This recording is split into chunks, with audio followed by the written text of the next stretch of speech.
Chapter 19. Edward remained a week at the cottage. He was earnestly pressed by Mrs. Dashwood to stay longer, but, as if he were bent only on self-mortification, he seemed resolved to be gone when his enjoyment among his friends was at the height. His spirits during the last 2 or 3 days, though still very unequal, were greatly improved. He grew more and more partial to the house and environs. He never spoke of going away without a sigh, declared his time to be wholly disengaged, even doubted to what place he should go when he left them.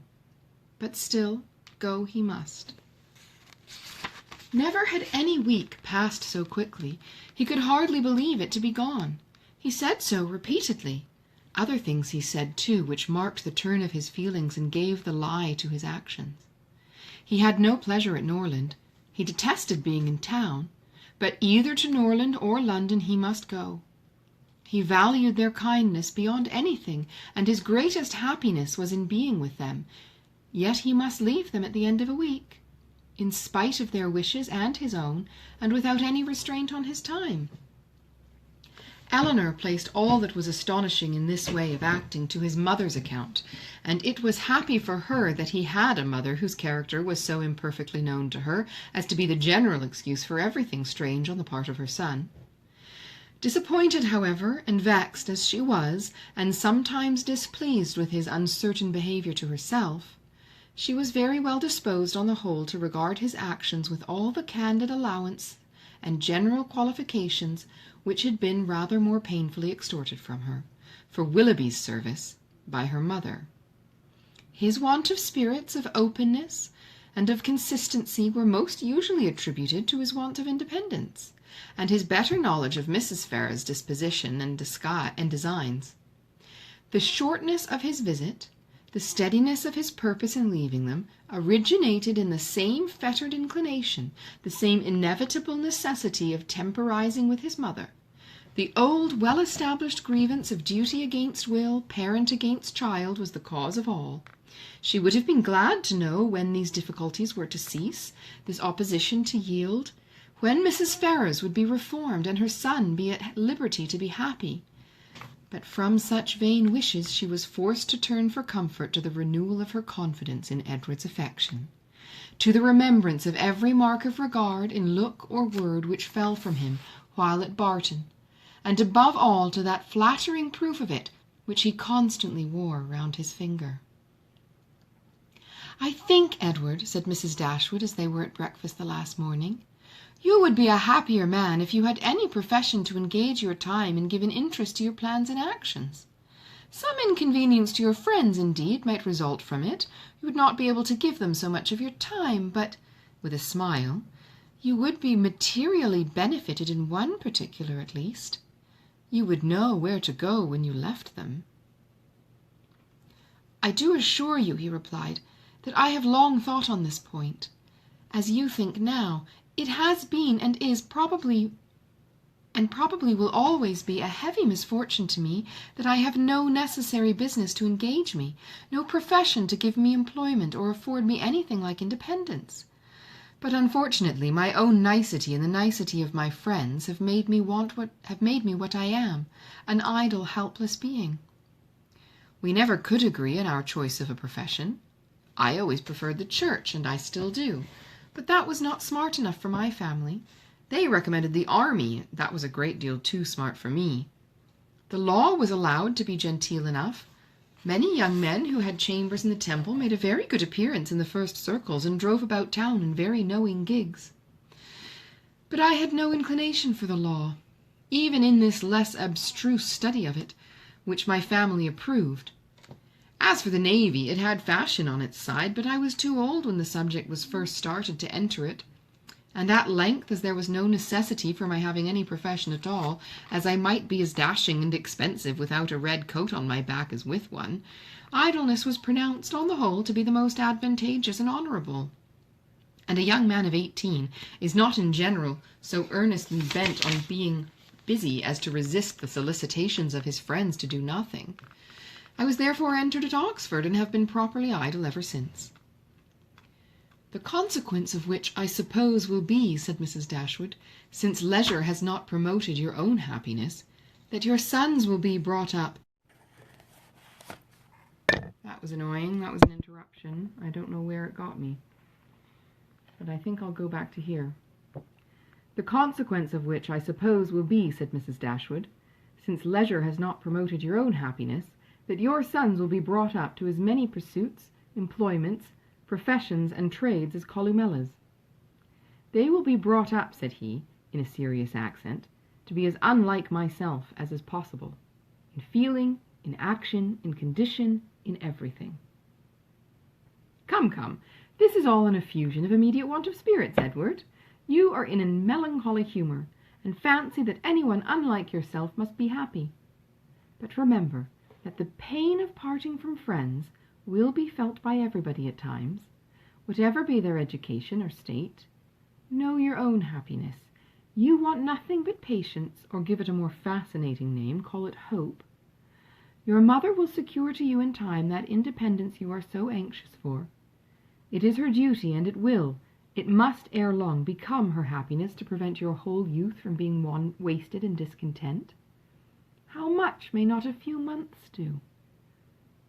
"I think," replied Edward, "that I may defy many months to produce any good to me." This desponding turn of mind, though it could not be communicated to Mrs. Dashwood, gave additional pain to them all in parting, which shortly took place, and left an uncomfortable impression on Eleanor's feelings especially, which required some trouble and time to subdue. But as it was her determination to subdue it, and to prevent herself from appearing to suffer more than what all her family suffered on his going away, she did not adopt the method so judiciously employed by Marianne, on a similar occasion, to augment and fix her sorrow by seeking silence, solitude, and idleness. Their means were as different as their objects, and equally suited to the advancement of each. Eleanor sat down to her drawing-table as soon as he was out of the house. Busily employed herself the whole day, neither sought nor avoided the mention of his name, appeared to interest herself almost as much as ever in the general concerns of the family, and if by this conduct she did not lessen her own grief, it was at least prevented from unnecessary increase. And her mother and sisters were spared much solicitude on her account. Such behavior as this, so exactly the reverse of her own, appeared no more meritorious to Marianne than her own had seemed faulty to her. The business of self-command she settled very easily. With strong affections it was impossible. With calm ones it could have no merit.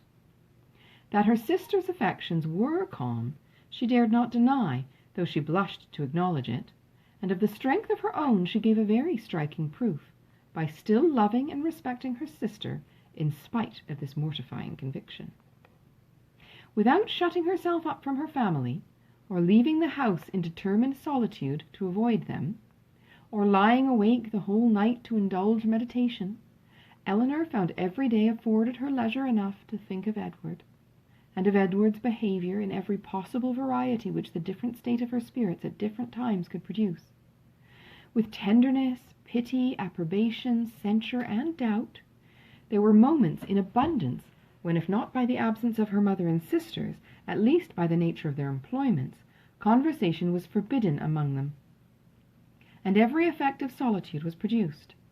Her mind was inevitably at liberty, her thoughts could not be chained elsewhere, and the past and the future on a subject so interesting must be before her, must force her attention and engross her memory, her reflection, and her fancy.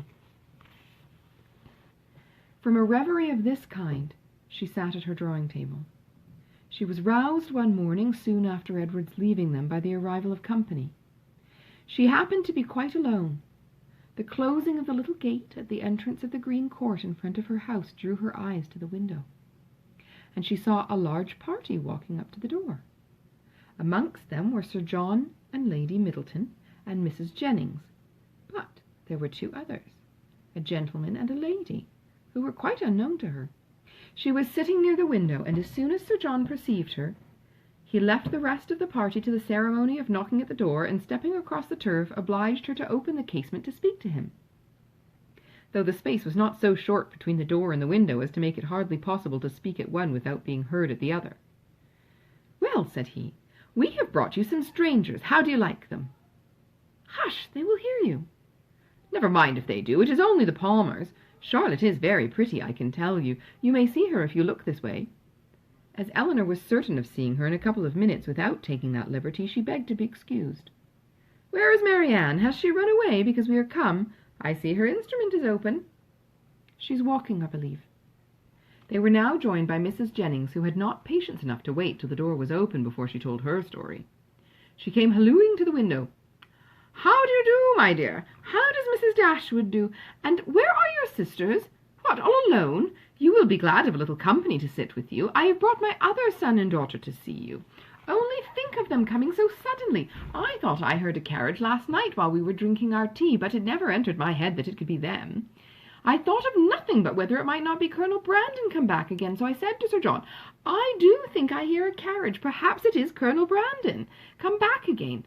Eleanor was obliged to turn from her in the middle of her story to receive the rest of the party. Lady Middleton introduced the two strangers. Mrs. Dashwood and Margaret came downstairs at the same time, and they all sat down to look at one another, while Mrs. Jennings continued her story as she walked through the passage into the parlour, attended by Sir John. Mrs. Palmer was several years younger than Lady Middleton, and totally unlike her in every respect. She was short and plump, had a very pretty face, and the finest expression of good humour in it that could possibly be. Her manners were by no means so elegant as her sister's, but they were much more prepossessing. She came in with a smile, smiled all the time of her visit except when she laughed, and smiled when she went away. Her husband was a grave-looking young man of 5 or 26, with an air of more fashion and sense than his wife, but of less willingness to please or be pleased. He entered the room with a look of self-consequence, slightly bowed to the ladies without speaking a word, and after briefly surveying them in their apartments took up a newspaper from the table and continued to read it as long as he stayed. Mrs. Palmer, on the contrary, who was strongly endowed by nature with a turn for being uniformly civil and happy, was hardly seated before her admiration of the parlour, and everything in it burst forth. "Well, what a delightful room this is! I never saw anything so charming.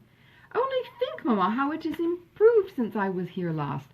I always thought it such a sweet place, ma'am," turning to Mrs. Dashwood, "but you have made it so charming. Only look, sister, how delightful everything is. How I should like such a house for myself. Should not you, Mr. Palmer?" Mr. Palmer made no answer, and did not even raise his eyes from the newspaper. "Mr. Palmer does not hear me," said she, laughing. "He never does sometimes. It is so ridiculous." This was quite a new idea to Mrs. Dashwood. She had never been used to find wit in the inattention of anyone, and could not help looking with surprise at them both. Mrs. Jennings, in the meantime, talked on as loud as she could, and continued her account of their surprise the evening before on seeing their friends without ceasing till everything was told. Mrs. Palmer laughed heartily at the recollection of their astonishment, and everybody agreed 2 or 3 times over that it had been quite an agreeable surprise. "You may believe how glad we all were to see them," said Mrs. Jennings, leaning forward towards Eleanor, and speaking in a low voice as if she meant to be heard by no one else, though they were seated on different sides of the room. "But, however, I can't help wishing they had not travelled quite so fast, nor made quite such a long journey of it, for they came all round by London upon account of some business, for you know," nodding significantly and pointing to her daughter, "it was wrong in her situation.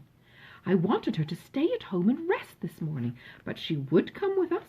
She longed so much to see you all." Mrs. Palmer laughed and said it would not do her any harm. "She expects to be confined in February," continued Mrs. Jennings. Lady Middleton could no longer endure such a conversation, and therefore exerted herself to ask Mr. Palmer if there was any news in the paper. "No, none at all," he replied, and read on. "Here comes Marianne," cried Sir John. "Now, Palmer, you shall see a monstrous pretty girl." He immediately went into the passage, opened the front door, and ushered her in himself. Mrs. Jennings asked her as soon as she appeared if she had not been to Allenham, and Mrs. Palmer laughed so heartily at the question as to show she understood it. Mr. Palmer looked up on her entering the room, stared at her some minutes, and then returned to his newspaper. Mrs. Palmer's eye was now caught by the drawings which hung around the room. She got up to examine them. "Oh, dear, how beautiful these are! Well, how delightful! But look, mamma, how sweet! I declare they are quite charming. I could look at them forever. And then sitting down again, she very soon forgot that there were any such things in the room. When Lady Middleton rose to go away, Mr. Palmer rose also, laid down the newspaper, stretched himself, and looked at them all around. "My love, have you been asleep?" said his wife, laughing.